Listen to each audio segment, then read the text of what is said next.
Muy buenas noches, hermanos, hermanas. Espero que esta clase les esté siendo de utilidad. No es una clase propiamente de doctrina, es una clase propiamente de historia que tiene que ver con nuestra denominación, por qué somos bautistas. Hemos visto el origen del nombre, hemos visto las diferentes escuelas para estudiar la historia de los bautistas, hemos visto los principios bautistas, cosas que tenemos los bautistas que nos identifican por todos lados. Luego empezamos a ver la clase pasada, los bautistas en la historia de la iglesia, ya dentro de en resumen, dentro de lo que es nuestra relación con las diferentes fases del cristianismo en la historia de la humanidad. Entonces estamos viendo los bautistas en la historia de la iglesia.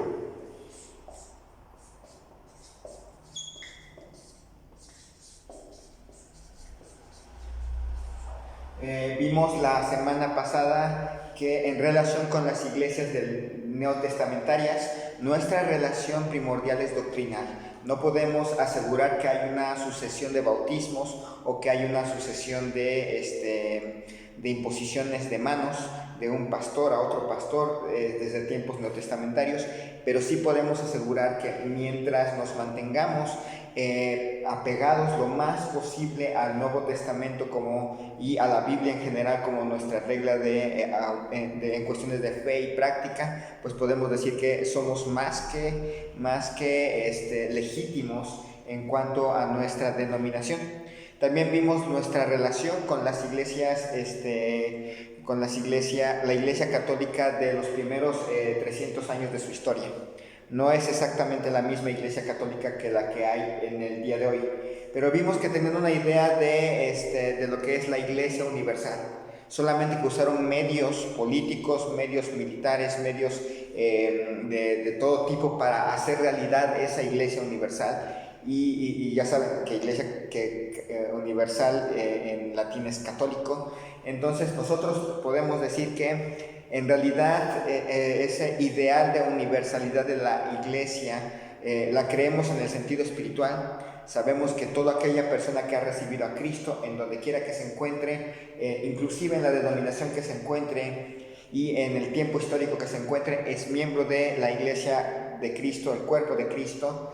Pero que no creemos que se tenga que hacer una realidad visible, física e institucionalmente, en el sentido de toda una unidad general de la iglesia cristiana en todo el planeta. Entonces nosotros creemos que las iglesias locales son expresiones físicas, vivas, de lo que es un grupo que se reúne para adorar, alabar y crecer en el Señor. Y hoy vamos a ver los bautistas en relación con los diferentes grupos no católicos entre el año 150 y el año 800 después de Cristo.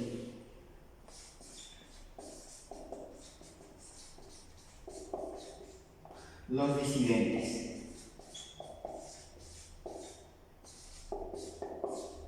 Y vamos a orar.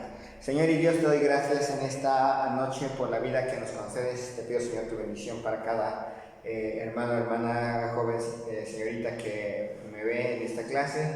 Que sea una clase no que nos llene de orgullo y de falsa seguridad denominacional, sino que nos ayudes a comprender por qué somos bautistas, por qué no somos presbiterianos, por qué no somos reformados, por qué somos bautistas. Y que nos ayudes a tener en cuenta que el centro es Cristo, que cuando una iglesia como la nuestra pierde a Cristo como centro, deja de ser realmente una iglesia de Cristo. Cuando nuestra iglesia u otra iglesia de nuestra denominación pierde las Escrituras como su base, deja de ser una verdadera iglesia de Cristo. Ayúdanos a mantener el centro y a mantener la base. Pido esto en el nombre de Cristo Jesús. Amén.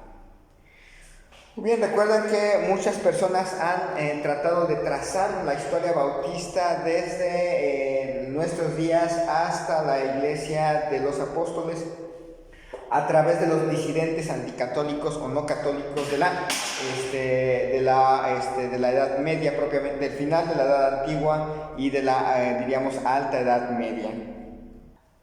Durante este periodo de la historia de la iglesia, empezó la lucha entre la iglesia local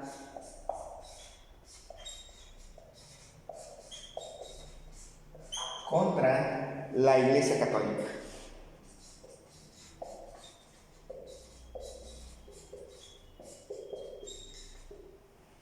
Fue una lucha entre estos dos conceptos de lo que era la iglesia. Las iglesias locales usualmente luchaban en contra del relajamiento de la moral, de la vida moral y espiritual de la iglesia.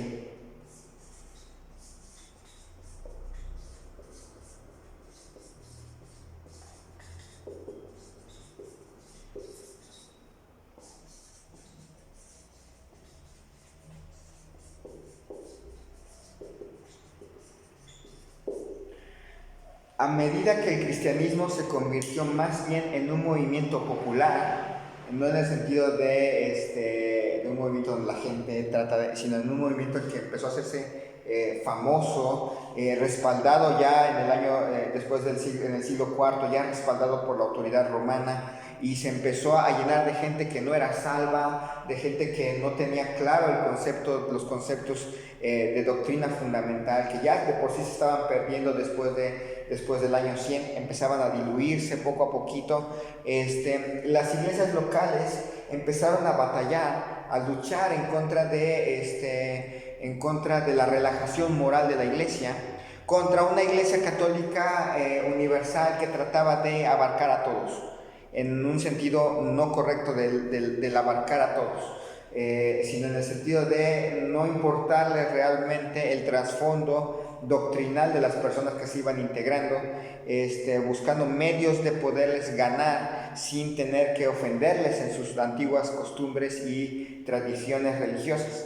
Entonces se da esa tirantez entre ciertos grupos de cristianos que defendían la idea de una iglesia local contra la iglesia católica que estaba ya empezando a crecer y a expandirse y a ser respaldada por el Imperio Romano. Entonces tenemos que con esto aparecen en esa época lo que le llamaríamos las iglesias tipo secta. Iglesias tipo secta.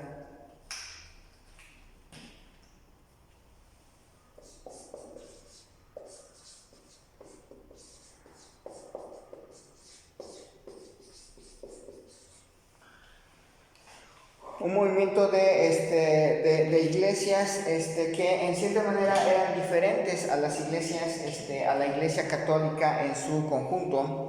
Este tipo de iglesias buscaba relacionarse con sus miembros.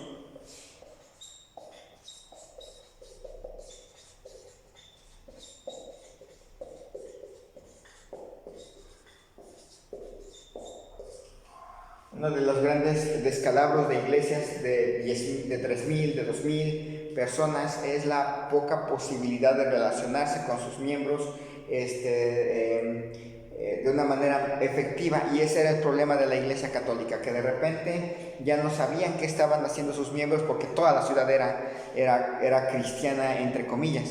Mientras la iglesia local tipo secta empezó a hacer énfasis en la necesidad de una relación entre sus miembros, buscar la perfección interior.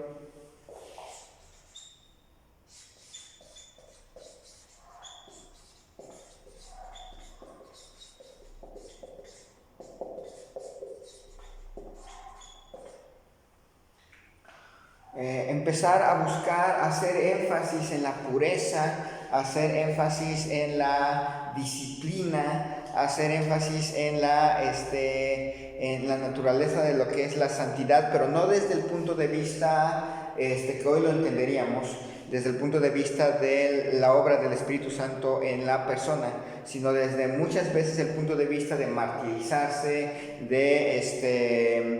de sujetarse por la carne a evitar caer en pecado. Entonces también luchaba contra la institucionalización del cristianismo.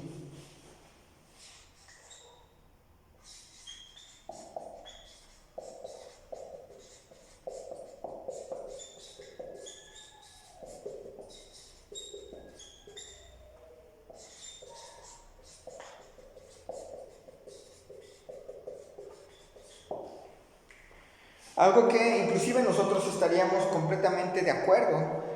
No habría manera de decirles no a ninguna, creo que a ninguna de las tres. De hecho, en las iglesias bautistas, procuramos relacionarnos entre nosotros, procuramos buscar la santidad de cada uno de nosotros, buscamos no promover la institucionalización, volver la iglesia como una institución, cuando en realidad es la casa, la comunión, el cuerpo de Cristo visible en nuestra localidad.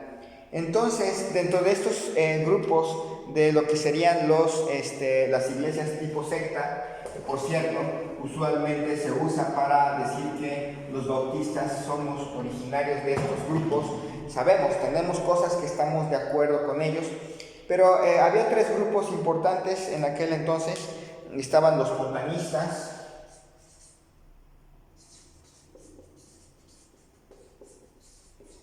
estaban también, aparte de los montanistas, los novacianos,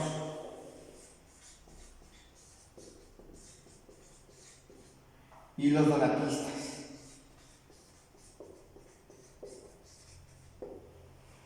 Eran básicamente los tres grandes grupos que existían dentro de este movimiento. Obviamente no surgieron los tres al mismo tiempo, pero fueron surgiendo a lo largo de estos años, del año 150 al año 800 después de Cristo.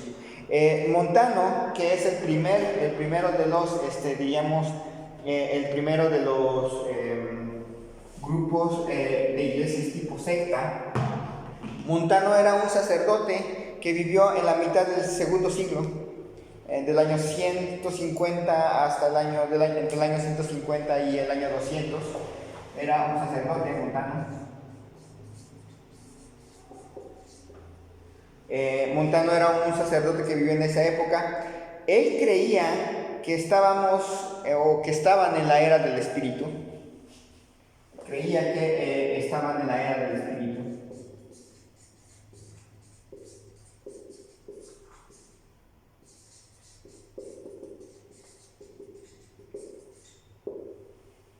Obviamente sabemos que el Espíritu Santo viene a morar en nuestros corazones y pudiéramos decir que no era totalmente errada su idea. El problema es que él creía que él era la boca del Espíritu Santo.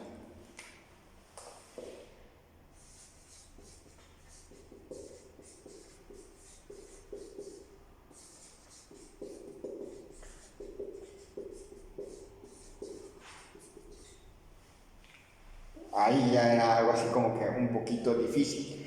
Él exhortaba a sus seguidores a abandonar todo para prepararse para la venida del Señor.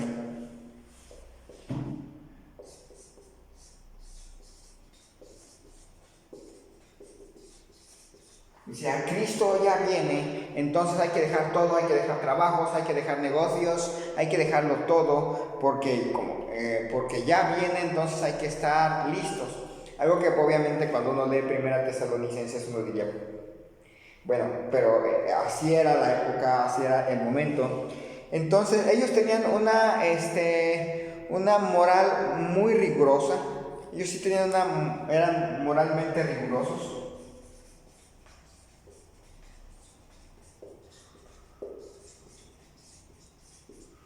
Moralmente eran muy rigurosos, pero, y uno ya, qué bien, pues andaban en la santidad, pero creían en que en la continuidad de la revelación del Espíritu Santo. Ellos decían, bueno, sí están ahí algunos escritos que andan por ahí, pero como Montano es la boca del Espíritu, entonces el Espíritu Santo se sigue revelando, sigue trayendo revelación nueva para la gente del momento en que estaban viviendo. Entonces podemos notar propiamente dos errores básicos del montanismo por el cual los bautistas no habrían de pasar por ahí. Una, el que Montano se considerara la boca del Espíritu Santo, y dos, la continuidad de la revelación a través de Montano como boca del Espíritu Santo. Fue un movimiento extenso, eso es cierto, fue un movimiento bastante extendido. Se extendió básicamente por Asia Menor.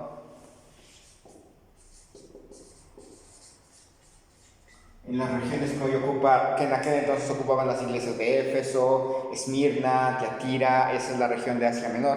Se extendió por Roma, la capital imperial, y se extendió por el norte de África. Las comunidades cristianas de Asia Menor casi no existen y prácticamente el Islam borró las comunidades cristianas del norte de África cuando había muchas ciudades, había muchas comunidades cristianas fuertes durante el final de la Edad Antigua y el inicio de la Edad Media. Debido a que eran moralmente, su moral era muy elevada, al resto de los cristianos les costó trabajo condenarlos, les costó trabajo decir ese grupo no es cristiano o ese grupo es hereje, pero finalmente los excesos propiamente de Montano llevaron a la posibilidad de que los cristianos condenaran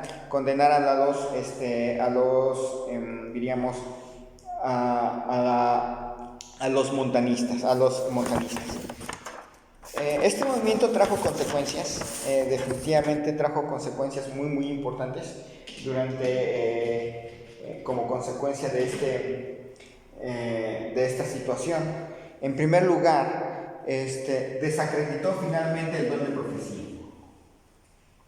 Después de los montanistas,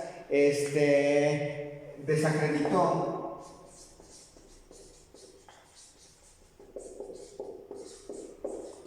el don de profecía, la disciplina eclesiástica,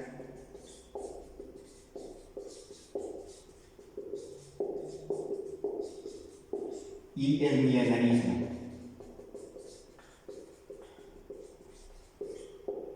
Con todas sus formas.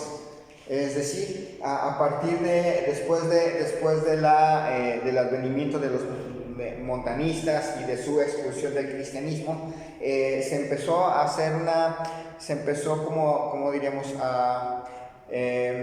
quedó desacreditado o descartado el don de profecías, ya entró en desuso. Además, se tuvo mucha reticencia a partir de ahí de aceptar lo que era la disciplina eclesiástica debido a las exageraciones en las cuales llegaban a caer los montanistas. Y el milenarismo, de ahí surgen otras doctrinas como el premilenarismo, el amilenarismo, etc. Pero el milenarismo, la idea de la venida física y corporal de Cristo, quedó desacreditada por culpa de estos personajes que lo malinterpretaron en un sentido, no en el sentido de que Cristo viene, eso es un hecho, Cristo viene y nos preparamos para ello, pero en el sentido de abandonar todo y dejar todo, tirar todo, porque como Cristo viene ya adiós trabajo, adiós finanzas y todo lo que está allí, pues llevó a una crisis realmente fuerte y llevó a la idea de que el milenarismo no debe de entrar en las doctrinas del cristianismo antiguo. Entonces estamos hablando que esa es una de las consecuencias del montanismo, salvo en la idea de lo que es la santidad.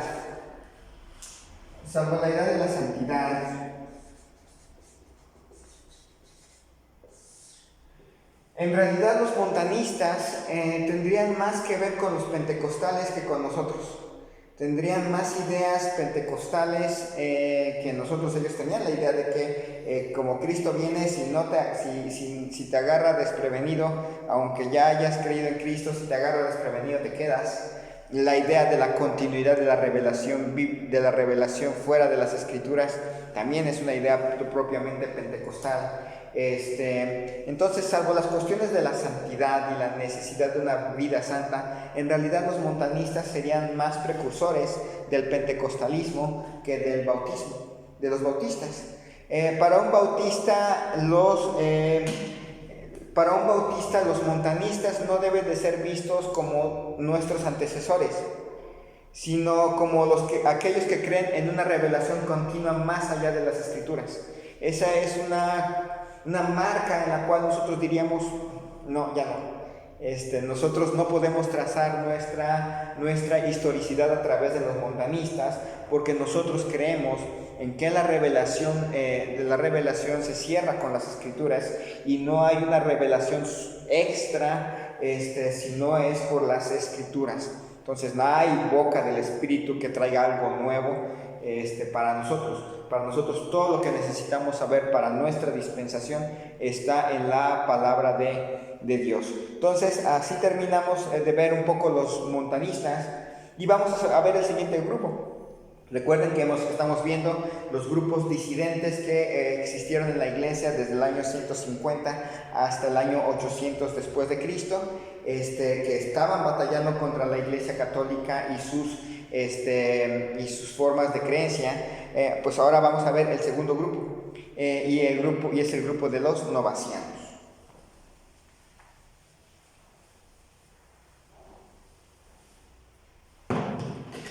Es el grupo de los novacianos.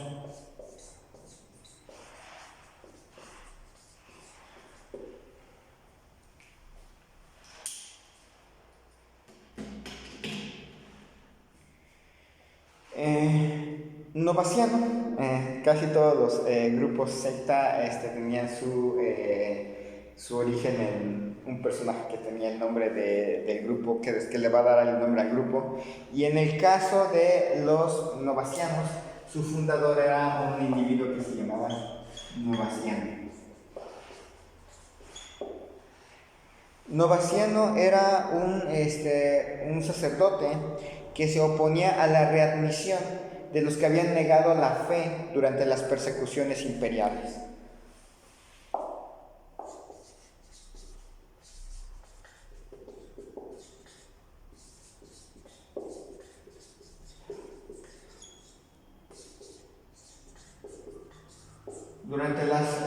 Durante las persecuciones imperiales hubo muchos cristianos que, con tal de salvarse de ir a la arena, había mucha gente, y sobre todo dentro de los que habían negado la fe, particularmente estaba Novaciano en contra de obispos, en contra de obispos, pastores, líderes de la iglesia que hubiesen negado la fe durante las persecuciones. Él estaba en contra de ello, no estaba en contra de la doctrina de la iglesia católica, estaba en contra de readmitir a los pastores, a los líderes que habían negado la fe, readmitir a la gente que había negado la fe durante las persecuciones. Y particularmente, él creía que todo aquel que hubiese sido bautizado por alguno de los que negaron la fe, su bautismo no era válido y por lo tanto estaba perdido. Así que tenía que bautizarse o rebautizarse para poder, para que su bautismo fuera válido. Es decir, él sí tenía la idea del rebautismo.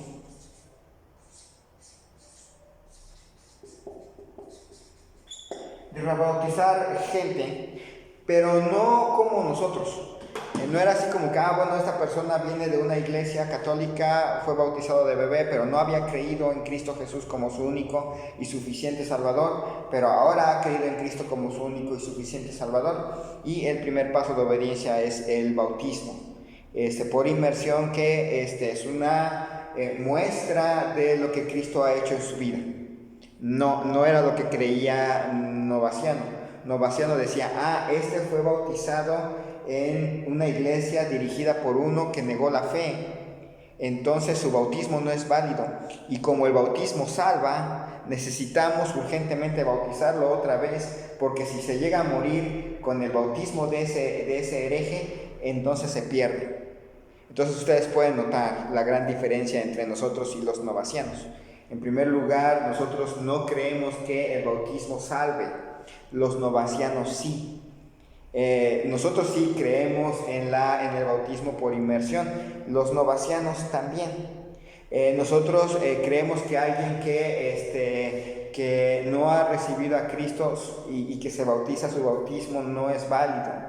Ellos no, ellos simple y sencillamente no están pensando en creer en Cristo. Ellos su polémica con el catolicismo es: la Iglesia Católica está aceptando pastores y obispos que negaron la fe, y por lo tanto su problema no es doctrinal, su problema es por cuestiones de readmisión de gente que negó la fe, diríamos de apóstatas. Así que los novacianos tenían la misma teología que los católicos, solamente se diferenciaban en eso. Ellos creían ya en los santos, ellos ya empezaban a creer en la Virgen, ya creían en los sacramentos. La única diferencia era básicamente la cuestión de la recepción, de la readmisión de personas apóstatas, de personas que negaron la fe. El otro gran grupo de los, diríamos, disidentes de la edad, finales de la Edad Antigua y principios de la Edad Media, fueron los donatistas.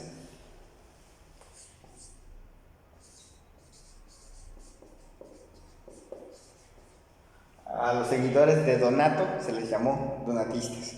Entonces, los donatistas surgieron después de la persecución del año 311 a.C., hubo una gran persecución general. Hay que recordar que el Imperio Romano no pasaba todo el tiempo persiguiendo a los cristianos. Hubo persecuciones a veces locales, a veces de regiones, pero muy raras veces, pero sí con intensidad, había persecuciones imperiales, donde el emperador sí decretaba la persecución de los cristianos desde la zona de Inglaterra, desde la zona de Inglaterra hasta Palestina y las regiones de Egipto. Entonces, durante la última gran persecución de los cristianos, hubo un movimiento que se centró en rechazar al clero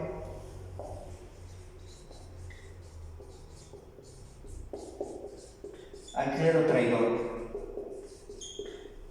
Aquellos sacerdotes de la Iglesia Católica que hubiesen entregado copias de las Escrituras o que hubiesen delatado a otros líderes de la Iglesia para ser ejecutados por el Imperio Romano. Entonces, los donatistas dijeron, esos ya no pueden ser parte del clero. No eran propiamente herejes, porque no estaban en contra de los dogmas de la Iglesia Católica.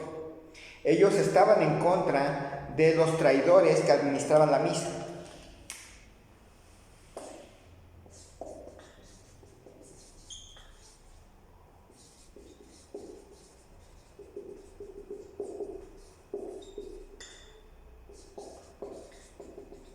Todos aquellos sacerdotes que de una u otra manera habían traicionado a la iglesia durante la persecución, los donatistas decían, ellos ya no deberían de seguir ministrando la misa, el cuerpo de Cristo, administrando los sacramentos.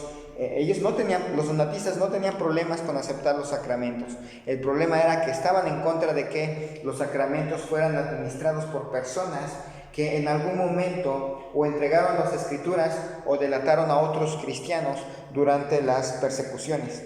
Ellos no luchaban por la santidad general, sino luchaban por la santidad del clero.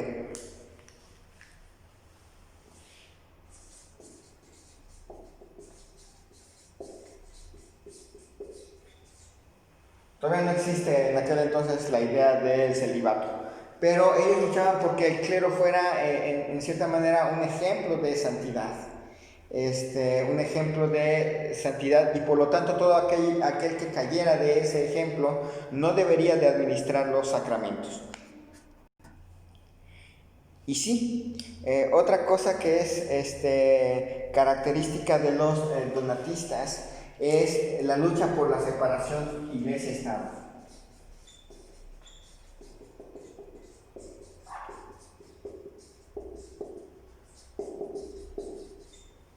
Pero solamente lo integraron a su ideal como iglesia cuando el Estado se negó a apoyarlos. Mientras el Estado todavía no decidía si los apoyaba o no los apoyaba, ellos no hablaban nada en contra de la separación iglesia-Estado. Pero en el momento en que el Estado dijo, no, mi apoyo va a ser para la Iglesia Católica y no para ustedes, en ese momento empezaron a luchar contra la unión entre la Iglesia y el Estado. Entonces, estos tres grupos, lo que serían los novacianos, los donatistas y los montanistas, antes, estos tres grupos no son el inicio del movimiento bautista. Tenían alguna que otra característica nuestra, pero primordialmente en las cosas fundamentales la distancia sería enorme. No son nuestros antecesores, pero sí forman el inicio de una serie de movimientos de protesta contra la institucionalización del cristianismo. Es decir, si bien no son nuestros antecesores y nuestra línea de sucesión no podría pasar por ellos, en realidad ellos tienen que ser vistos como el inicio de una serie de movimientos que van a pasar por toda la edad, lo que restó de la edad antigua, la alta edad media, la baja edad media, hasta llegar al protestantismo y de ahí a otras ramas que van a dar origen a los bautistas. Entonces tenemos que verlos como movimientos disidentes contra la institucionalización de la Iglesia Católica, aunque no necesariamente doctrinalmente aceptables. Y sí, quitémonos la idea de que es que en realidad los escritos que hay de ellos en realidad fueron inventados por la Iglesia Católica, pero ellos eran bautistas. No hay manera de comprobarlo, no hay manera de comprobar eso, así que no luchemos por sacarlos, por introducirlos a nuestra historia bautista como bautistas, cuando no hay una historicidad real, y tendría que ser una historicidad falsa. Y el bautista debe de saber que, guiados por la palabra de Dios, no podemos basar nuestra historia en suposiciones y falsedades. Nada más por tratar de hacer competencia contra el otro movimiento que se dice históricamente ligado hasta Pedro, pero que doctrinalmente está lejos, completamente lejos de lo que Pedro había enseñado en las Escrituras. Vamos a orar. Señor y Dios, te doy gracias en esta tarde-noche por la vida que nos concedes. Te pido, Señor, tu bendición para cada uno de mis hermanos y hermanas. Ayúdanos, Señor, a siempre ser veraces, a siempre ser honestos y sobre todo a apegarnos siempre a tu palabra. Gracias, Señor, te doy por este tiempo. Te pido esto en el nombre de Cristo Jesús. Amén. Recuerden, no hay examen de esta clase hasta que hayamos visto toda la lección, que es la lección 10. Cuando hayamos visto toda la lección 10, entonces sí habrá un examen de falso y verdadero, como lo hemos venido haciendo. Y nos estamos viendo la próxima semana, si Dios lo permite, en la última del año. Me parece que sí es la última del año, si Dios lo permite, porque después vienen las vacaciones de diciembre. Nos vemos.